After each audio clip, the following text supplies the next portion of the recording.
Everyone welcome to another mini vlog. మా గ్యాంగ్తో కలిసి టెంపుల్కి బయలుదేరాను. ఇలా మా ఇంటికి ఎవరైనా వచ్చినప్పుడు చక్కగా వాళ్ళతో టైం తెలియకుండా ఇంకా ఊరి మీద పడి తిరుగుతూనే ఉంటాను. ఇంకా వన్స్ వాళ్ళందరూ వెళ్ళిపోయిన తర్వాత ఇంట్లో పడి ఉంటాను. సో ఫైనల్గా ఎప్పుడైతే మేము టెంపుల్కి రీచ్ అయిపోయాము, ఇక్కడ నేను ఇంకా గుణాక పూజ కోసం అని చెప్పి పళ్ళుకాయలు తీసుకుంటున్నాము.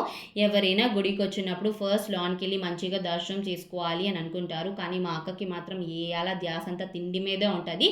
ఈ షాప్లో దాని ఫేవరెట్ లేస్ ప్యాకెట్లు ఏవో కనిపిస్తున్నాయి అని చెప్పేసి ఇంకా అక్కడికి వెళ్ళి కొనేసుకుంటుంది. పదమ్మ తల్లి ఫస్ట్ లాన్కి వెళ్ళి మంచిగా దర్శనం చేసుకుందాము అని చెప్పి ఇంకా లాక్కొచ్చాము. కానీ లోన గుడిలో మాత్రం దర్శనం చాలా బాగా జరిగింది. పంతులు గారు అయితే గిన్నెలతో పులిహారం కూడా ఇచ్చారు, అంటే ప్రసాదం ఇచ్చారు. మంచిగా ప్రసాదం తినేసిన తర్వాత అదే టెంపుల్లో గ్లాస్ టెంపుల్ అని చెప్పేసి ఇంకొకటి ఉంటుంది, సో అక్కడికి కూడా వెళ్ళాము.